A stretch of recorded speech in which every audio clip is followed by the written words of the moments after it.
August 10, 1943.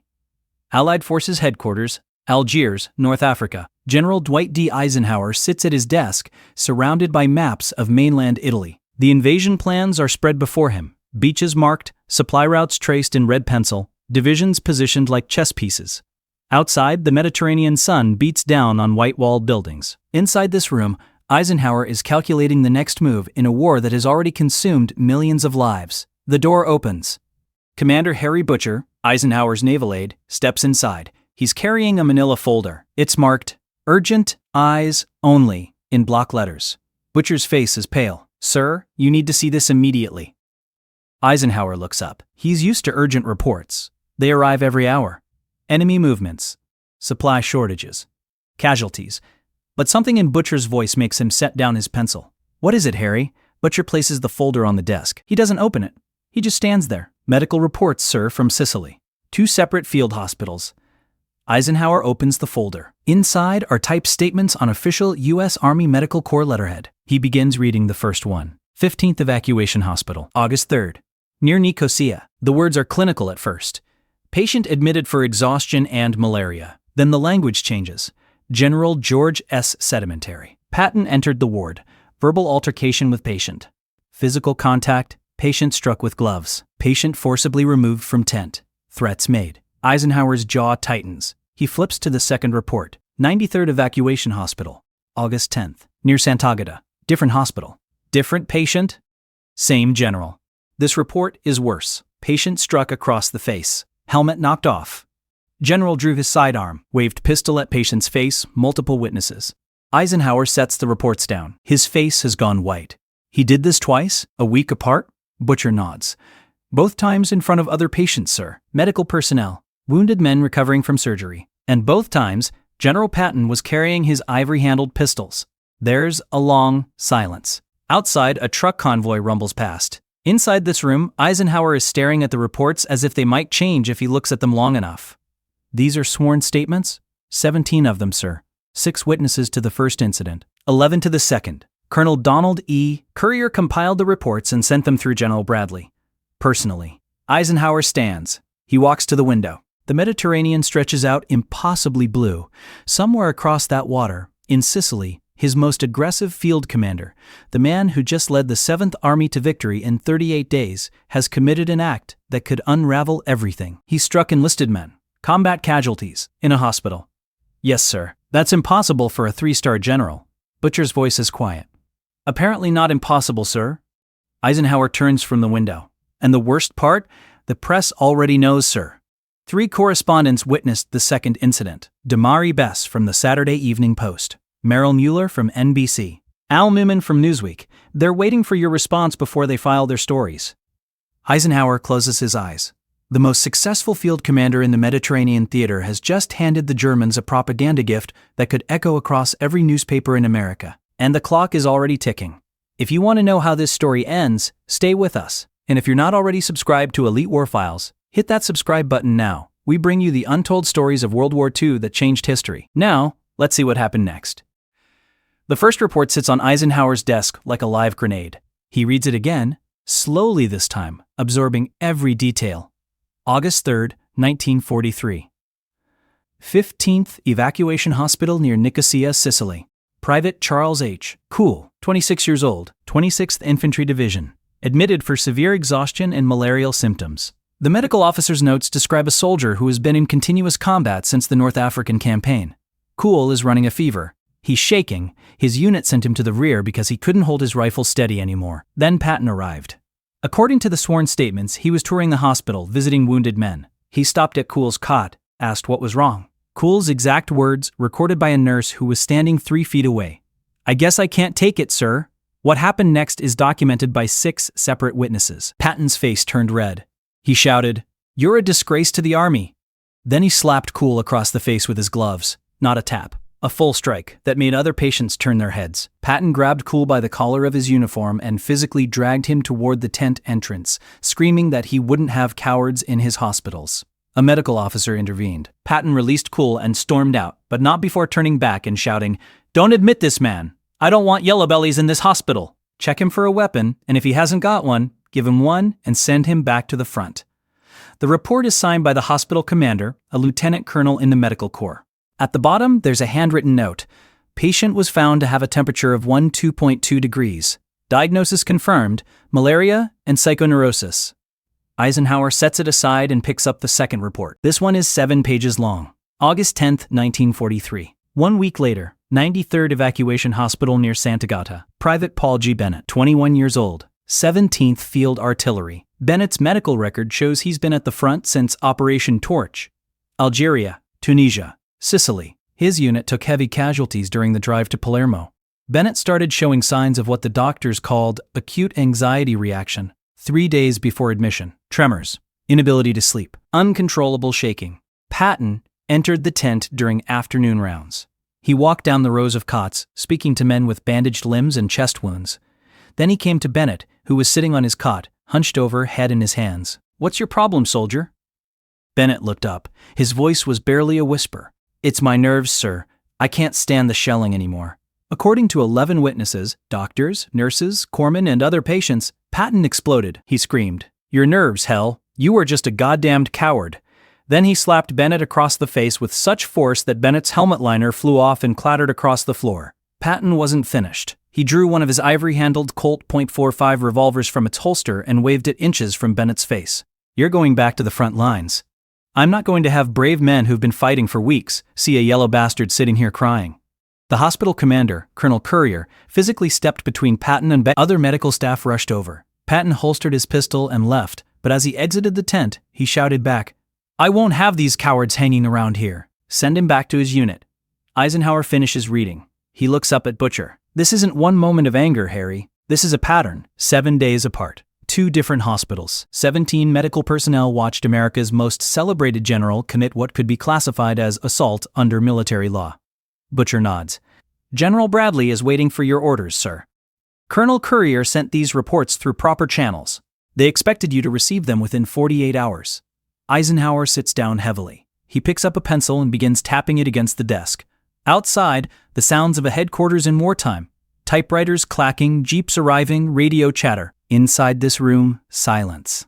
"Tell me this is exaggerated, Harry. Tell me someone misunderstood what they saw." "Sir, there are 17 sworn statements, medical officers with decades of experience. These aren't green lieutenants making accusations. These are senior doctors putting their names on official reports. He struck enlisted men, combat casualties, in a hospital. That's insane." "Apparently not insane, sir. Just George Patton." Eisenhower stands again. He paces to the map on the wall. Sicily is marked with blue pins showing Allied positions. Red pins show where German forces withdrew across the Strait of Messina. The campaign was a success. 30 days from invasion to victory. Patton's 7th Army drove across the island faster than anyone predicted.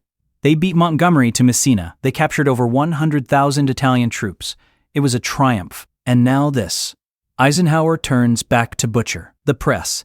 You said 3 reporters witnessed the second incident." "Yes, sir. They're holding the story for now, waiting to see how you handle it. But Drew Pearson is asking questions. If we don't act, this goes public within a week." Eisenhower looks at the reports again. Then he opens his desk drawer and pulls out a sheet of paper. He picks up his pen. His hand hovers over the page for a moment. Then he begins writing. The letter is marked "Secret" at the top. It will be hand-delivered to General George S. Patton, commander of the 7th Army, by special courier. No radio transmission, no telegram. Some things are too dangerous to send over the wires. But before Eisenhower sends anything, he needs to understand what's happening in Patton's mind. And that means confronting a man who just won Sicily, but might have lost the war. August 11th, 1943. Morning. 7th Army Headquarters, Palermo, Sicily. The Royal Palace overlooks the harbor, a massive Baroque structure commandeered by American forces after the city fell. Inside, General George S. Pakistan. Patton is standing in front of a wall-sized map of Sicily. He's marking final positions, recording his victory for the official record. Messina captured. Germans evacuated across the strait. Mission accomplished. The door opens. Brigadier General Hugh Gaffey, Patton's chief of staff, enters carrying a sealed envelope. It bears Eisenhower's personal seal. Gaffey's expression tells Patton this isn't routine correspondence. "From Algiers, sir." Hand delivered, eyes only. Patton takes the envelope. He breaks the seal and unfolds the letter. As he reads, his face changes. The confidence drains. His jaw clenches. When he finishes, he reads it again. Then he looks up at Gaffey. "Do you know what this says?" "No, sir. It came sealed." Patton reads aloud, his voice hard. I am well aware of the necessity for hardness and toughness on the battlefield. But this does not excuse brutality, abuse of the sick, nor exhibition of uncontrollable temper in front of subordinates. He pauses, then continues. If there is a very considerable element of truth in the allegations accompanying this letter, I will have no choice but to relieve you from command and send you home. Gaffey's eyes widen. George, what did you? I took action to restore discipline. That's what I did. Those men were malingerers, Hugh, sitting in hospitals while their units fought and died. Both of them, medical officers documented combat fatigue, battle stress. Patton slams the letter down on his desk. There's no such thing as shell shock. It's an invention. It's cowardice by another name. Every man gets scared. You don't see me checking into a hospital because I'm tired. Gaffey steps closer. His voice drops. Ike's threatening court-martial proceedings if you don't apologize. Not just to the soldiers, to every division. Patton stares at him. Every division? I'm supposed to stand in front of 100,000 men and apologize for trying to keep them fighting? No, George. You're supposed to apologize to save your career. Patton picks up the letter again. He crumples it in his fist. Then, slowly, he smooths it back out on the desk. His hands are shaking slightly, not from fear, from rage, from frustration, from the impossible position he's found himself in. Damn it, Hugh. We just took Sicily in 38 days. Messina fell yesterday. I drove this army harder and faster than anyone thought possible. And now Eisenhower wants me to grovel because I slapped 2 cowards? Gaffey chooses his words carefully. The press was there, George. 3 reporters. They saw the second incident. If this story breaks before you make amends, it's not just your career. It's a scandal that reaches all the way to Washington. Patton walks to the window. Below, in the harbor, Liberty ships are unloading supplies. Trucks roll through the streets, the machinery of war functioning because he drove it forward. He built this army. He led these men. And now he's being told he went too far. He turns back to Gaffey. What does Ike want? Specifically, he wants you to apologize. In person, to every division of the 7th Army, to the hospital staffs, and to the 2 soldiers. That's humiliation. That's survival. Patton walks back to his desk. He sits down. He pulls out a piece of paper and picks up his pen. Then he sets the pen down. Get me a flight to Algiers. If Ike wants to relieve me, he can do it to my face. I'm not apologizing to anyone through a letter. Gaffey hesitates. George, I don't think that's... I'm not asking for your opinion, Hugh. Get me the flight. Gaffey salutes and leaves. Patton sits alone in his office, staring at Eisenhower's letter. Outside, the sounds of victory. Inside, the silence of a man realizing that winning battles isn't enough. That, in war, there are rules even generals must follow. And that he just broke them in front of 17 witnesses. But what Patton doesn't know yet is that this is only the beginning. Because while he's reading Eisenhower's letter, 3 American journalists are making a decision that will change everything. August 12, 1943. Press tent, Allied Forces Headquarters, Sicily. 3 men sit around a field table smoking cigarettes and drinking coffee that tastes like motor oil. Damari Bess, Saturday Evening Post. Merrill Red Mueller, NBC Radio. Al Newman, Newsweek. They've been covering the Sicily campaign since the invasion. They've seen combat, filed stories from the front lines, watched men die. And 3 days ago they witnessed something they're not sure how to report. Bess speaks first. We all saw it. We all have notes. The question is whether we file it. Mueller lights another cigarette. If we file, it's the biggest story of the war. American general assaults enlisted man in field hospital. It'll be front page across every newspaper in the country. Newman leans back in his chair. It'll also destroy morale. We just won Sicily. The troops worship Patton. If this story breaks, it fractures confidence in command leadership right before we invade Italy. Bess taps ash from his cigarette. But if we don't report it, we're suppressing news. We're not PR men for the army. We're journalists. The 3 men sit in silence. Outside, the war continues. Somewhere, decisions are being made about invasions and campaigns. Inside this tent, 3 reporters are making a different kind of decision. Do they tell the truth, or do they protect the war effort? Mueller finally speaks. Here's what I think. We hold the story. For now, we give Eisenhower a chance to handle it. If he covers it up, if he does nothing, then we go public. But if he takes action, if there are consequences, then maybe we can sit on it until the war is over. Bess considers this. You're saying we suppress it conditionally. I'm saying we give the command structure a chance to police itself. If they don't, we blow the whistle. Newman nods slowly. I can live with that. But we need to tell Ike's press officer. Let them know we know. Put pressure on them to act. They agree. The story won't be filed. Not yet. But the sword is hanging over Patton's head, and Eisenhower knows it. The next day, Colonel Julius Ox Adler, Eisenhower's press officer, meets with the three journalists. The conversation is off the record. Adler confirms that Eisenhower is aware of the incidents. He confirms that action is being taken. He asks for their patience. They give it. But the clock is ticking. Because while the American press is holding the story, another reporter is hearing rumors.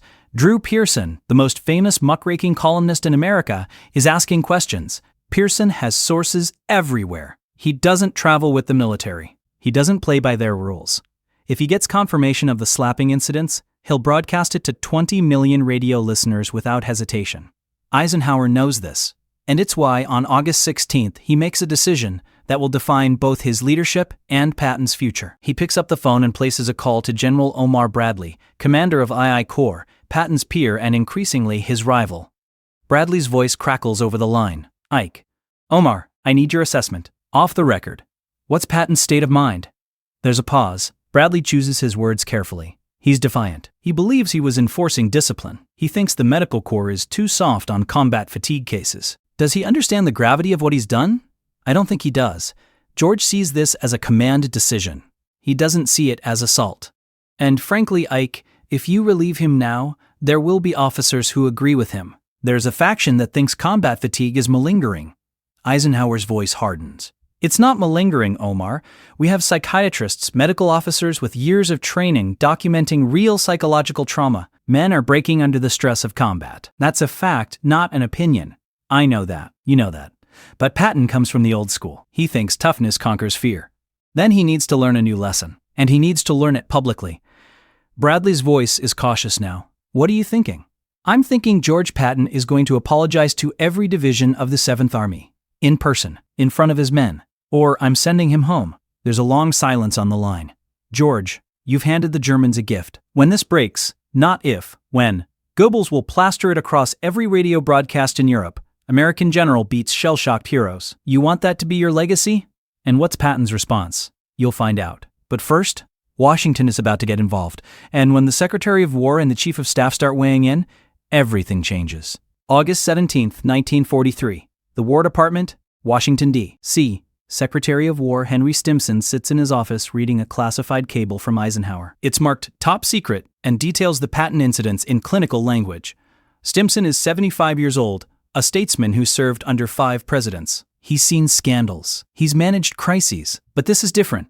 This touches the core of military discipline and public confidence. He picks up his phone and asks his secretary to get General George C. Marshall on the line. Marshall is the Army Chief of Staff, the architect of American military strategy, the man who built the force currently fighting across 3 continents. Within minutes, Marshall is on the phone. Henry.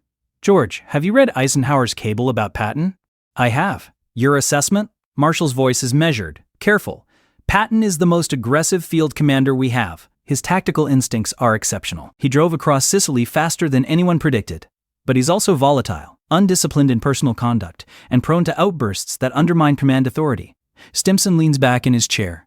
Can we afford to lose him? Can we afford to keep him if he's assaulting enlisted men? It's the question that has no easy answer. Both men know Patton's value. They also know the cost of ignoring his behavior. If this story breaks and the public learns that the War Department did nothing, the political consequences will be severe. Congress will demand investigations. Families of soldiers will demand accountability. The entire chain of command will be questioned.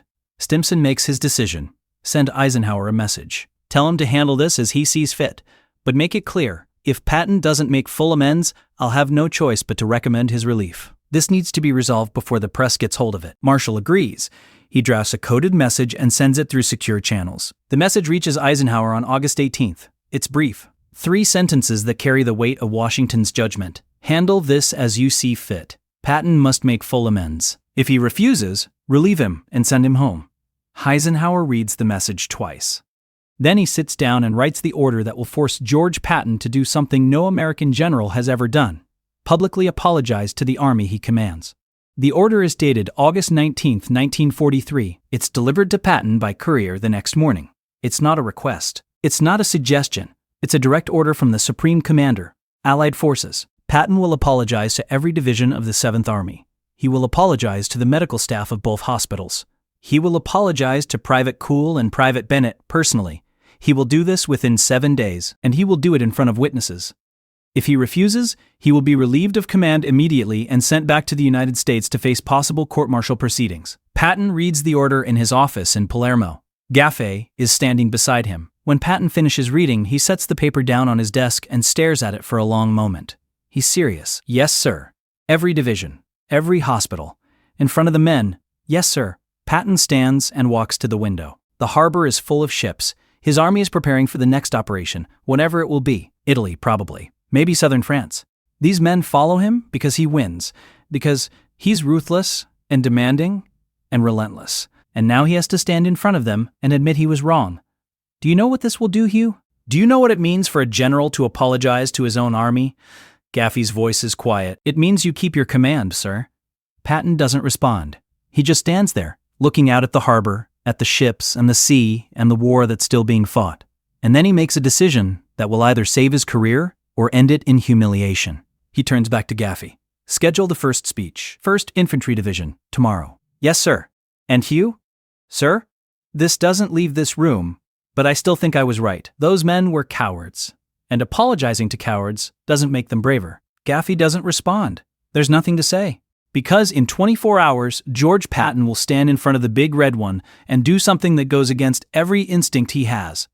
He's going to admit he was wrong. But what nobody knows yet, not Eisenhower, not Bradley, not even Patton himself, is that one of the soldiers has a secret that will change everything. Private Paul Bennett wrote a letter. It was mailed 3 days ago, and when it reaches Washington, it's going to turn this entire situation upside down. August 21st, 1943. Assembly Area, 1st Infantry Division, Sicily. 10,000 men stand in formation under the Mediterranean sun, the big red one. They fought at Omaha Beach in the future.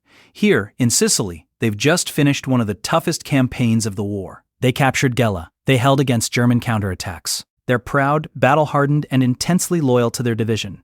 A jeep pulls up. General George S. Patton steps out. He's wearing his dress uniform, his ivory-handled pistols on his hips, his 3 stars gleaming. He walks to the front of the formation. Officers call the men to attention. Patton stands there for a moment, looking at the faces in front of him. Young faces, hard faces, men who've seen combat and survived. He begins speaking. His voice carries across the assembly area, amplified by the silence of 10,000 soldiers standing still. Men of the 1st Infantry Division. I've been ordered by General Eisenhower to speak to you today about an incident that occurred in a field hospital on August 10th. He pauses. The soldiers wait. I visited the 93rd Evacuation Hospital. I encountered a soldier who was there for what the medical officers called combat fatigue. I lost my temper. I struck that soldier. I drew my pistol and threatened him. I did this in front of medical personnel and other patients. Another pause. Patton's jaw is tight. This is harder than any battle he's fought. I was wrong. 3 words. Simple. Direct. And for George Patton, almost impossible to say. I won't apologize for being a fighter. I won't apologize for driving this army harder than any army has been driven. But I will apologize for losing control. I will apologize for disrespecting the medical profession and the men who serve in it. And I will apologize for setting a poor example of leadership. He looks across the formation. I thought I was right at the time. I believed that man was a coward. I've since learned that he was a decorated soldier who'd been in continuous combat since North Africa. He wasn't a coward. He was exhausted. He was suffering from a real medical condition. And I was wrong to treat him the way I did. The soldiers stand motionless. Some of them are nodding slightly. Others stare straight ahead, faces unreadable. Patton continues. You deserve better from your commanding general. The wounded men in that hospital deserved better. And I'm here to tell you that it won't happen again. He salutes the formation. The officers return the salute. Patton turns and walks back to his jeep. He doesn't wait for a response. He doesn't gauge their reaction. He just leaves. In the jeep, driving back to headquarters, Gaffey sits beside him. How do you feel, sir? Patton stares straight ahead. Like I just lost a piece of myself, Hugh. Like I gave them something I can't get back. But the apology tour is just beginning. Over the next 6 days, Patton will repeat this scene 7 more times. 3rd Infantry Division, 45th Infantry Division, 2nd Armored Division. Each time, the speech is slightly different. Each time, it gets a little easier. But it never stops being humiliating. On August 23rd, he speaks to the 45th Infantry Division. His voice cracks when he says, I didn't know the full medical facts. I reacted based on assumptions, not evidence. A colonel later writes in his diary, General Patton looked like a man at his own court-martial. On August 25th, he visits the 15th evacuation hall. He stands in the same tent where he struck Private Cool. He apologizes to the doctors, the nurses, the corpsmen. He apologizes to the patients. And then he asks to speak to Private Cool personally. They meet in a private room. What's said between them is never fully recorded, but when Patton emerges, his face is pale. On August 26th, he visits the 93rd Evacuation Hospital. He apologizes to the staff. He asks to see Private Paul Bennett. They meet. According to witnesses, Patton shakes Bennett's hand and says, "I'm sincerely sorry. My only excuse is that I was tired and mad at a lot of things. You didn't deserve what I did to you." Bennett's response is reported in Colonel Currier's report. He says, "Sir, I don't want you punished. You want us Sicily. I just want to go back to my unit." Patton leaves the hospital. In his Jeep, he sits in silence for 10 minutes before telling the driver to return to headquarters. By August 27th, the apology tour is complete. Patton has spoken to approximately 60,000 soldiers. He's visited both hospitals, he's apologized to both privates. He's done everything Eisenhower ordered. And now, he waits. Waits to see if this is enough. Waits to see if his career survives. Waits to see if the press keeps its silence. But in Washington, D.C., something is happening that nobody anticipated. Private Paul Bennett's letter has arrived. It was addressed to his congressman, Representative John Rankin of Mississippi. And the contents are about to change the entire narrative. August 28, 1943. The letter is opened by a staff member in Rankin's office. It's handwritten on lined paper, clearly written by a soldier with limited education. But the words are clear. Dear Congressman Rankin, my name is Private Paul Bennett. I'm writing to you about what happened in Sicily. General Patton slapped me in a hospital. The newspapers might write about this. I want you to know that I don't want General Patton punished. He was under a lot of stress. He won us Sicily. He's a great general. I made a mistake being in that hospital. I should have stayed with my unit. Please tell people that I don't blame General Patton. He was right to be angry. I was wrong. Respectfully, Private Paul G. Bennett. The staff member shows the letter to Congressman Rankin. Rankin reads it twice. Then he picks up his phone and calls the War Department. He asks to speak to Secretary Stimson's office. Within hours, the letter is being read by senior officials in Washington. And it's creating a problem nobody expected. One of the soldiers, the one whose case seemed most clear-cut, who was struck hard enough to lose his helmet, who had a pistol waved in his face, is defending Patton. He's taking responsibility. He's asking that no action be taken.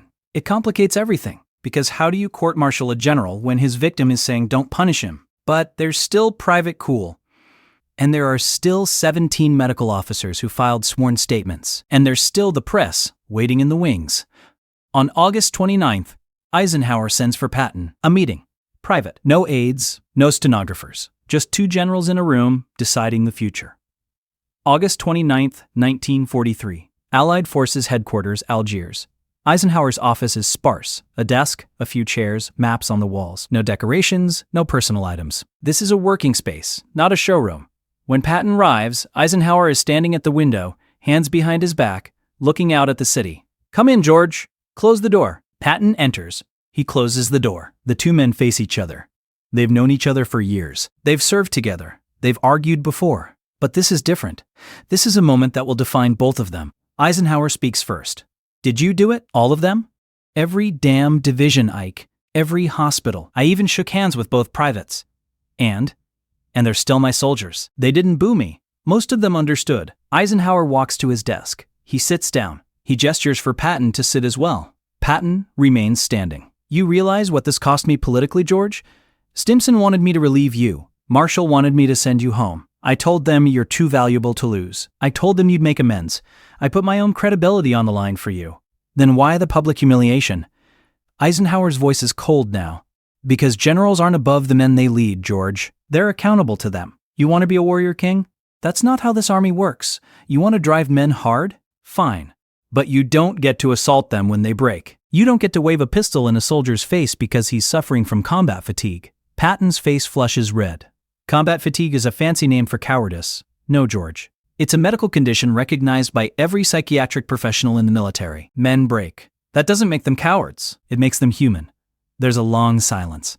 Patton finally sits down. He looks older, suddenly, tired. "I know that now." "Good, because I'm keeping you on the bench for a while." Patton's head snaps up. "What?" Eisenhower leans forward. "You're not being relieved, but you're not getting a frontline command for the foreseeable future. I need you, George. I need your tactical mind. I need your ability to drive armored divisions faster than anyone else in this army. But I can't risk another scandal. I can't risk you losing control again. So what am I supposed to do? Sit in an office and plan hypothetical operations? Eisenhower's expression doesn't change. Something like that. Patton stands abruptly. That's not how I fight wars, Ike. Then you should have thought about that before you struck 2 enlisted men in front of witnesses. The words hang in the air like smoke. Patton stares at Eisenhower. Eisenhower stares back. 2 of the most important American generals of the war, locked in a confrontation that neither of them wanted, but both of them knew was inevitable. Finally, Patton speaks. Is that all? No. Eisenhower stands. He walks around the desk until he's standing directly in front of Patton. When he speaks, his voice is quieter, almost gentle, but the words cut deeper than any shout. I cannot relieve you of command, George. You are too important to the war effort, but I can relieve you of the spotlight. Patton's eyes narrow. What does that mean? It means you're going to disappear for a while. It means the press is going to forget about you. It means that when we invade Europe, you're not going to be leading the charge. You're going to be a ghost, a phantom, a name that makes the Germans nervous but doesn't actually do anything. And you're going to hate every second of it, but you're going to do it anyway, because that's the price of what happened in Sicily. Patton's jaw clenches. He's breathing hard. For a moment, it looks like he might explode, might shout, might storm out of the room. But he doesn't. He just nods once, sharply. Understood. Good. You're dismissed. Patton salutes. Eisenhower returns it. Patton turns and walks to the door. He opens it, then he stops and looks back. Ike, yes, I am sorry. Not just because I was ordered to be, but because I was wrong. Those men deserved better. Eisenhower nods. I know you are, George. That's why you still have a job. Patton leaves. The door closes. Eisenhower stands alone in his office. Outside, the machinery of war continues. Inside, he's just made a decision that will change the course of the European campaign. Because what Eisenhower didn't tell Patton, what he couldn't tell him yet, is that keeping Patton off the front lines isn't just punishment, it's strategy. The Germans fear Patton. They consider him the most dangerous Allied general. They track his movements. They analyze his tactics. And Eisenhower is about to use that fear to deceive them. He's going to create a phantom army, the first U.S. Army Group, a fictional force that exists only on paper and in German intelligence reports. And he's going to put Patton in command of it. The Germans will believe that wherever Patton is, the main Allied invasion will strike. So Eisenhower will put him in southeast England, near Calais, and the Germans will mass their defenses there, while the real invasion goes to Normandy. The slapping incidents, the humiliation, the public apology tour, all of it is about to become part of the most successful deception operation of the war, Operation Fortitude. And George Patton, the disgraced general who struck 2 soldiers in Sicily, is about to play the most important role of his career without firing a single shot. But that's later. Right now, in August 1943, nobody knows that yet. Right now, Patton returns to Sicily. He resumes his duties. He plans for Italy. He waits. And the press stays silent. Bess, Mueller, Newman, they hold the story. They honor their agreement. The war effort comes first, but they haven't counted on Drew Pearson. And in 3 months, everything is going to explode. November 21st, 1943, Washington, D.C. Drew Pearson sits in his radio studio preparing for his Sunday night broadcast. He's one of the most famous journalists in America. His program reaches 20 million listeners. He's broken scandals. He's ended careers. And tonight, he's going to break the biggest story of the war. He's heard the rumors for months. He's tracked down sources. He's confirmed the details. And now he's ready. At precisely 7 p.m. Eastern Time, his voice goes out over the airwaves. Good evening. Tonight, I have a story that the military has tried to suppress for 3 months. In August, while American forces were fighting in Sicily, General George S. Patton, commander of the 7th Army, entered 2 field hospitals and physically struck enlisted men who were being treated for combat fatigue. In one incident, witnesses report that General Patton drew his pistol and waved it at a soldier's face, calling him a coward.